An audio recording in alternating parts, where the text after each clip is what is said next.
Paano tayo mangungutang ng mabilis sa GCash? So ngayon ituturo ko sa inyo ang proseso step by step. Kaya meron tayong guide. Okay, tara umpisa na natin. Unang-una, what is G-Loan? G-Loan, okay? Ang G-Loan ay isang feature ng GCash para sa Easy Cash Loan at saan ka makakahiram ng 500 hanggang 125,000 ng mabilisan. So ano yung bago sa G-Loan? So meron na tayo ngayon dalawang proseso, isang G-loan regular at isang G-loan sakto. Yan G-loan sakto, yan yung pinakabago. Ang G-loan sakto ay isang bagong features na automatic na nilalabas ni GCash kung kayo ay qualified. Okay, take note ha. Automatic yan na lalabas kung kayo ay qualified. So paano naman gumagana ang sakto? Ang loanable amount niya ay mayroong minimum na 100 hanggang 500 pesos lamang. Okay, so small amount yan, maliit pero mabilisan yan. Okay, payable in 14 to 30 days at 0% interest. So imagine niya, walang interest yan. Okay, so no need to apply. Hindi nyo na kailangan mag-apply dahil ito ay isang pre-approved loan. So, depende yan sa account nyo. Kung kayo ay qualified or hindi. Automatic yan. Ilalabas si GCash sa inyo. Okay? So, magkakaroon tayo ng comparison between GCash sakto sa kayong regular o ordinary na G-loan para mas maintindihan nyo. Yung una ay tungkol sa G-loan, naman ay tungkol sa G-loan sakto. Okay, so unang-una, binanggit natin kanina yung loanable amount sa G-loan ay 1,000 hanggang 125,000. Samantalang ang sakto ay mula 100 hanggang 500 lang. Okay, small time yan, pang mabilisan. Okay, ang monthly payment naman ng G-loan ay mula 5 months hanggang 24 months. Samantalang ang sakto ay 14 days hanggang 30 days lang. Okay, so 1 month lang maximum.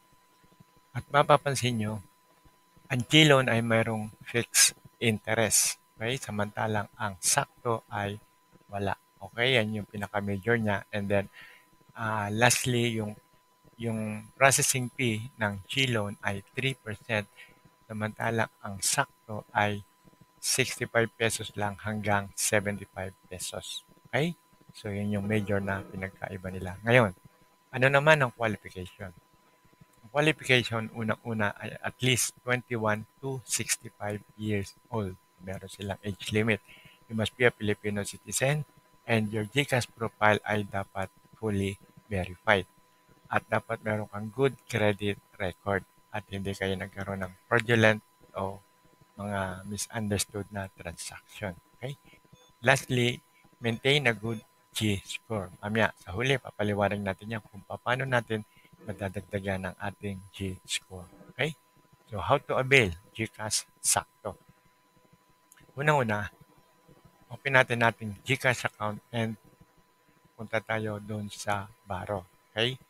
So, pamilyar naman kayo dyan sa screen na yan, yung may arrow, click nyo lang yung Baro. Okay? And then, open G-Loan. Pag nabuksan nyo na yan, lalabas sa ilalim yung Get Started. So, open nyo lang yung Get Started. And then, ang loanable amount ay fixed. Okay? Ulitin ko, ang loanable amount ay fixed. Okay? Yan ay automatic na lalabas kung kayo ay qualified. So, yan, ang range niyan is between 100 hanggang 500. Mga biglaang pangangailangan lang yan. Okay? Review your loan term and click continue. Okay? So, after that, review nyo ang inyong personal information kung tama lahat. And then, click next. And then, agree to data privacy. So, click lang natin yan, yung kulay blue sa ilalim, yung I agree, and then click submit. And then, meron pang dalawang box na dapat kayong mag-agree, yung GCash loan agreement. Tapos, click nyo lang yung continue. And then, check your amount.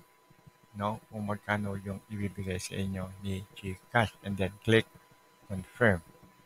Okay, so after that, bibigyan uli kayo ng OTP ni GCash para ma-verify niya kung kayo nga yung nag-apply. Okay, click submit.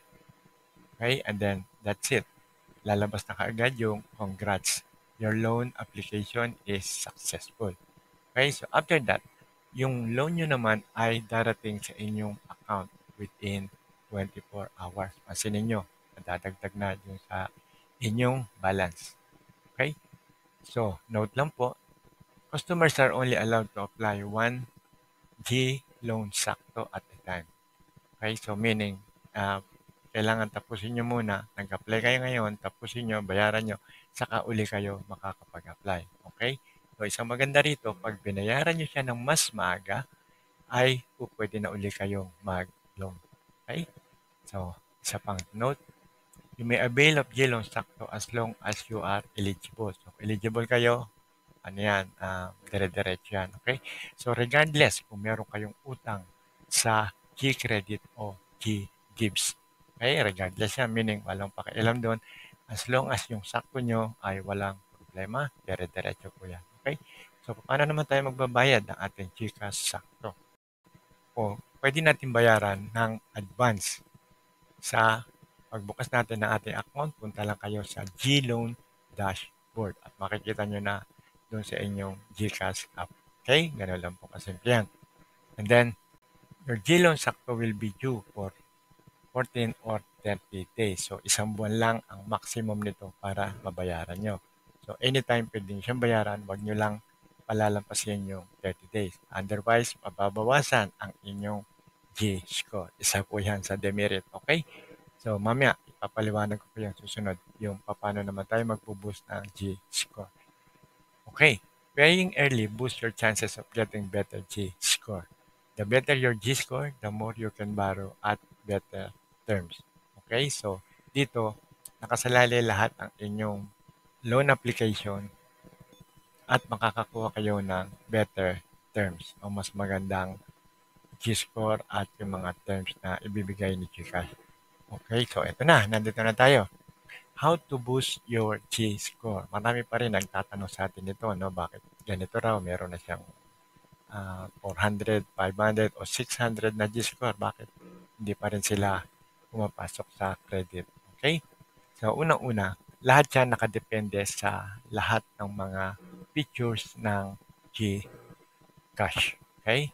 So, unang-una, keep a healthy wallet balance. Dapat meron kayong balance at least pinakamababa na 50 pesos. Huwag nyo isi-zero hanggat maaari. So, use as many GCash features as much as possible. Yan yung send, receive, connect your bank, pay your credit cards, use it for buying online. Okay? So, hanggat maaari, gamitin nyo. Okay? So, scores from 700, pag umabot na kayo ng 700, are generally a good start. Okay? So, kailangan paabutin nyo ng 700. Okay? So, good start meaning pwede na, but depende yan sa inyong qualification. Okay? So, isa pa, pay your bills on time. Huwag kayong madidelay, huwag malilit. Mas maaga, mas maganda kasi dagdag yan sa inyong G-score. Okay? And paying off debts, yung mga utang na ginagamitan nyo ng GCash, itong gamitin nyo para isang malaking puntos yan para madagdagan ang inyong credit limits. Okay? Maraming salamat din po sa ating mga subscribers, sa mga dati na at yung mga bago, meron pa tayong 539 for the last 28 days. Maraming salamat sa inyo. At narito po ang ating mga shoutout sa ating mga bagong subscribers. Yan po sila. At maraming salamat po sa inyo and na-appreciate po natin ang inyong pag-subscribe. Shoutout pa rin sa ating mga bagong subscribers at pagdating pa yung date. Ipagkita nyo, press, bagong-bago. Okay, maraming salamat po talaga. Appreciated po. At wag nyo kalimutan na mag-like, mag-subscribe at hit nyo na rin ang bell para sa notification. And i-follow nyo na rin ang ating FB page. Okay?